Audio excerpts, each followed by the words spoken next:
শামনগর চণ্ডীতলা চারাবাগানে ঘরে ঘরে পাঁপড় বানিয়ে নিজেদের স্বাবলম্বী করছেন গ্রামের মহিলারা।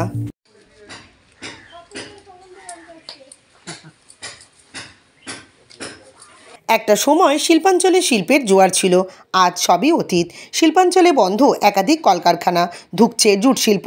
এই মতো অবস্থায় শিল্পাঞ্চলের গ্রামীণ এলাকায় রুটি রুজির ভরসা যোগাচ্ছে পাঁপড় শিল্প।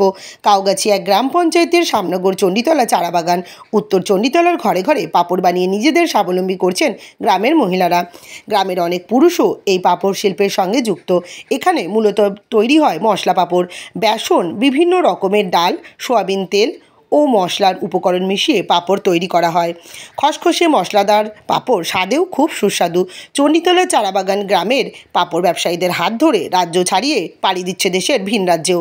12 বছরের অধিক মশলা পাঁপড় শিল্পের সঙ্গে যুক্ত তৃপ্তি বিশ্বাস বলেন, বেসন কিংবা মুগ ডাল, মাসকলাই ডাল ও খেসারির ডাল একত্রিত করে ম্যাশিংয়ের মাধ্যমে গুঁড়ো করতে হয়। সেই গুঁড়োর সাথে সয়াবিন তেল মিশিয়ে পাঁপড়ের খামির তৈরি করতে হয়। খামির থেকে লম্বা লম্বা গুটি তৈরি করতে হয়। সুতোর মাধ্যমে খামির কেটে ছোট ছোট টুকরো করতে হয়।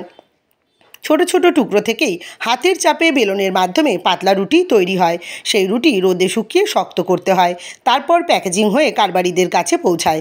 সংসারের কাজ সামলে তারা দিনের পর দিন পাঁপড় বানিয়ে জীবিকা নির্বাহ করে চলেছেন। তাদের হাতের তৈরি পাঁপড় রাজ্যের বিভিন্ন জেলায় যাচ্ছে। বড় কারবারিদের হাত ধরে সেই পাঁপড় ভিন রাজ্যেও পাড়ি দিচ্ছে। এই মশলা পাঁপড়ের লাঠিগুলো করতে আপনার নিজেদের না কারখানা থেকে দেয়? সব আমাদের। আপনারা তৈরি করেন? কি কি দিয়ে বানান পাঁপড়ের মশলাগুলো? এই পাঁপড়গুলো শুধু কারখানা দিয়ে দেন। আচ্ছা, আর এইগুলো সব আমাদের তেল, চাটু, বেলুন সব। আচ্ছা, বেলার পর এগুলো রোদে দেবেন? হ্যাঁ, এই তো রোদে। কতক্ষণ শুকাতে হয় রোদে? কতক্ষণ শুকাতে হয়? ও কোনো টাইম নেই, যেরকম রোদের তাপ হবে। হ্যাঁ, তারপরে একটু শুকানোর পর কোথায় হবে এগুলো? শুকানোর পর কারখানায়? ও, শুকানোর পর গুছায় বসে। এই পাঁপড় কি বাইরে যায় না শুধু লোকালে বিক্রি হয় এগুলো? না না, সব বাইরে। পাঁপড় কোথায় খাবে? না না, বাইরে মানে কি পশ্চিমবঙ্গে বাইরে যায়? সেটা আমরা ঠিক জানি না, মানে এটা কারখানার লোক জানে। আরেক শিল্পী দিলীপ মল্লিক বলেন, তারা 15-16 বছর ধরে পাঁপড় তৈরি করছেন। গ্রামের কারখানা থেকে পাঁপড়ের খামির এনে ছোট টুকরো করে বেলনের মাধ্যমে রুটি তৈরি করেন। সেই রুটি রোদে শুকিয়ে কারখানায় পাঠিয়ে দেন। 15-16 বছর। মানে ঘরে ঘরে কি পাঁপড় তৈরি হয় এখানে? তাই পাঁপড়ের যে লেচিগুলো কোথেকে আনেন? লেচিগুলো কোথায় আলাদা?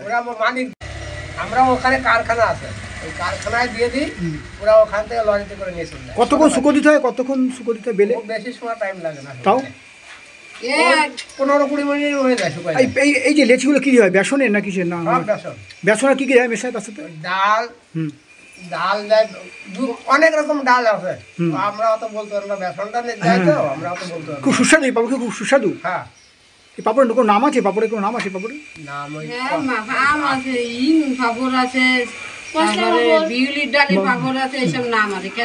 না না, মালিকের নাম বলতে। আপনার নাম? না না, আপনার নাম কি? আপনার নাম? আমার নাম দিলীপ মল্লিক। দিলীপ মল্লিক। আপনার বাড়িতে তৈরি হয়? হ্যাঁ, হয়।